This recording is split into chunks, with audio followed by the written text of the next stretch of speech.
Hey, how's it going? Zach D Productions here, and I'm here for a movie review for you guys. So, for this review, I'll be reviewing Guardians of the Galaxy Volume 3. This is the latest Marvel movie which recently came out, and I did recently go to see it, so of course I want to give my take on it. Now, I do have to say that I've really enjoyed all the Guardians of the Galaxy films. The first two were excellent. This film is no different. This is a great way to close this trilogy. It's also the darkest among all the Guardians films, and also the most emotional as well, and also maybe one of the darkest films of the MCU, to be quite honest. Now, this movie isn't so dark where I think it deserves an R rating or anything, but it's pretty dark for an MCU movie, so there's that. This film, I would definitely say, is a step up from the second film. I do think it's better, to be honest. The second film, I thought was really good still, but it's probably the weakest among this trilogy, to be honest. Now, the third film and the first film, they kind of do go hand in hand with each other. I'm still not exactly sure which of the two I would say is the best of the Guardians of the Galaxy films, because they're close, man. They are really close. If the third film is not as good as the first, it's at least almost as good as the first. So, there's a little bit of competition there. I guess we'll just have to wait and see what time itself has to say about that. So the MCU managed to create another really strong trilogy. Now, before this, I thought the Captain America trilogy was probably the best trilogy of the MCU.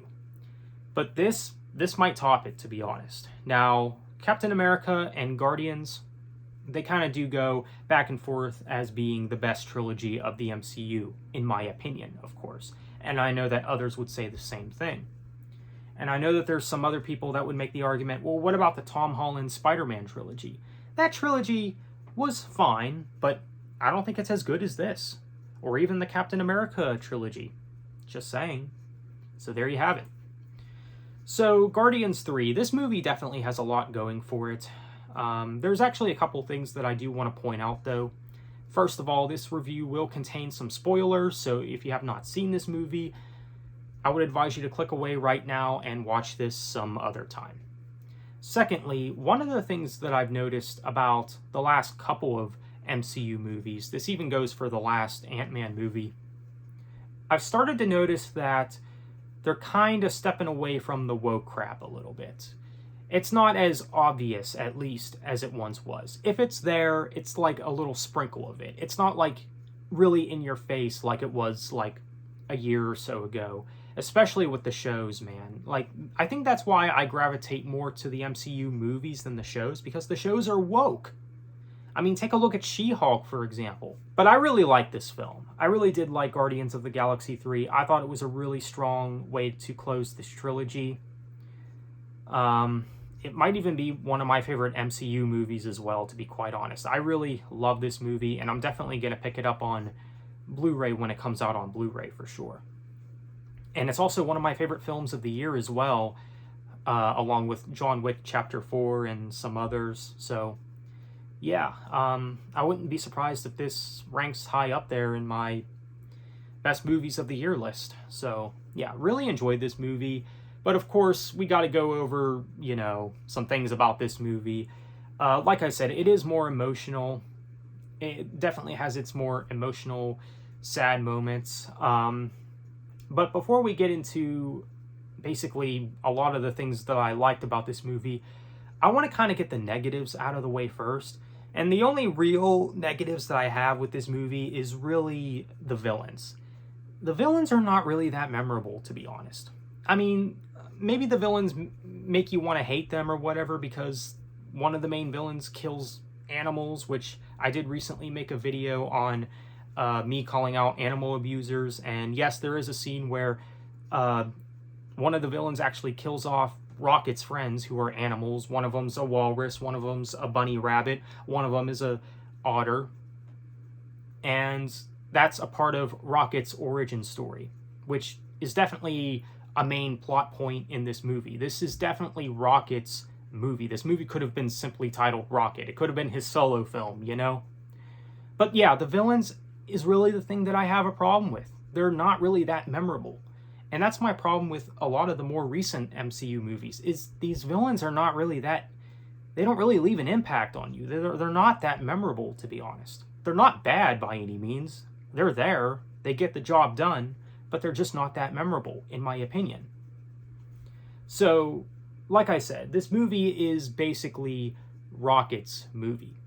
It's basically centered around him, which we kind of all figured leading up to this movie. We all kind of knew that it was going to be about Rocket and his origin story.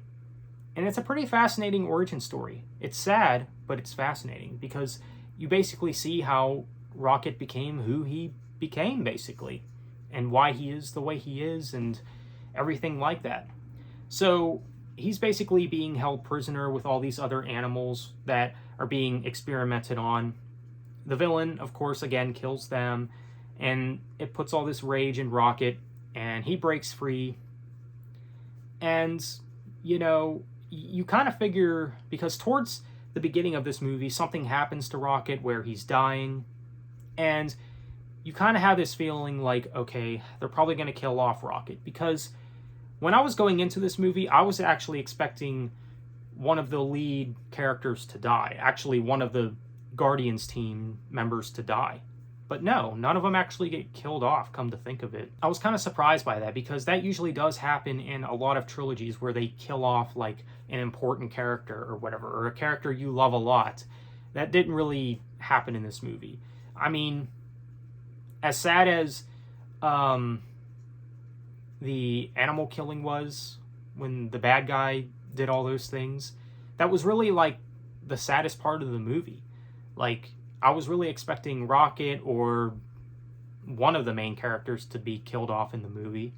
And Rocket does like die for like a brief bit and he comes back, so I guess if you want to count that. So yeah, there's that. The action scenes in this movie, they're well done. I mean, are they anything new or anything unique or anything mind-blowing? Something we haven't seen in the MCU before? No, not necessarily. I do think that when it comes to action scenes, the MCU has pretty much... they basically blew their load already. I think they've done all that they could do, to be quite honest. But the action scenes, they're still well done. They're still good for what they are, and I do think that the action scenes get better as the movie progresses. So there is that. It definitely has that going for it. The action scenes in the second half of this film definitely stand out. So it definitely has that going for it.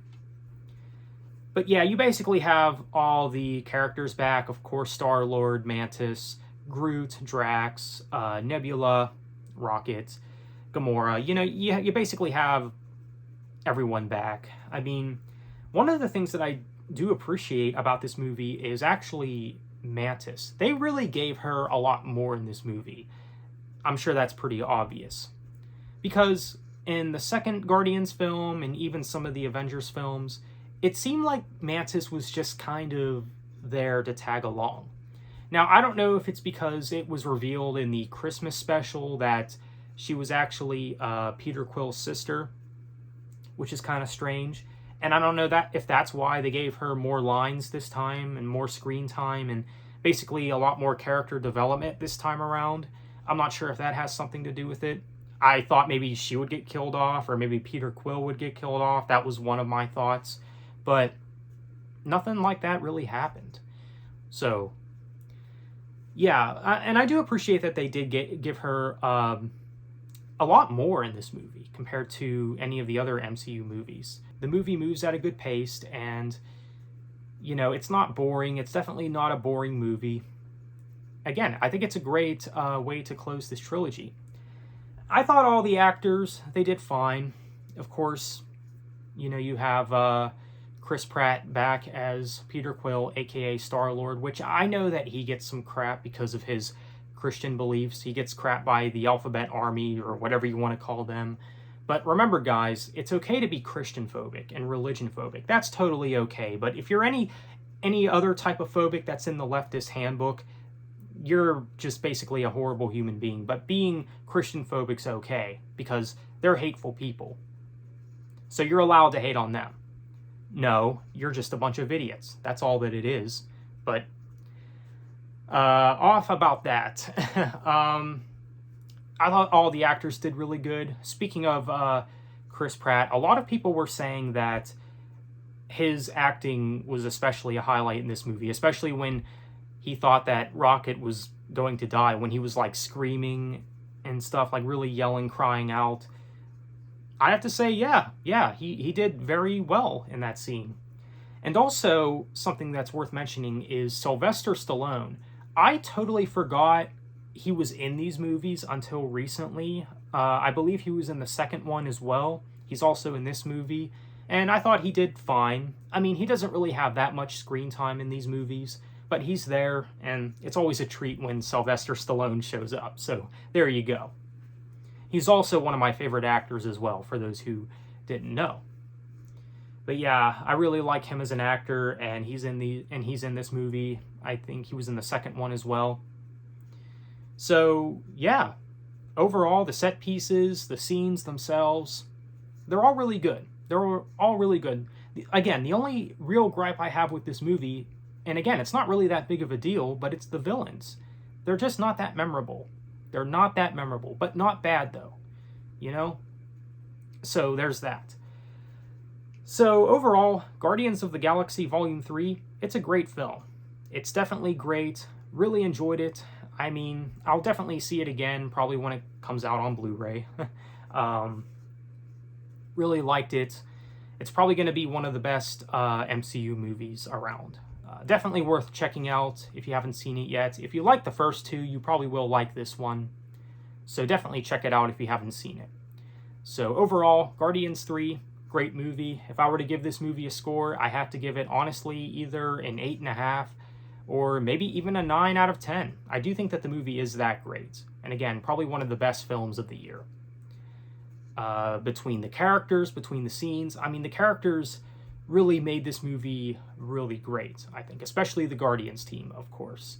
And is this going to be the last Guardians film? Who knows? I mean, I know there's rumors out there that this is going to be the final Guardians of the Galaxy film. And what do I think of the post-credit scene as well? That's one of the things that I forgot to mention. The post-credit scene and the mid-credit scene, I mean, they're decent scenes. They're not bad. They're there. Not some of the best MCU mid-credit and post-credit scenes, but they're okay. They're okay scenes. So yeah, overall, a great movie. So let me know what you think. So thanks for watching. Have a good one.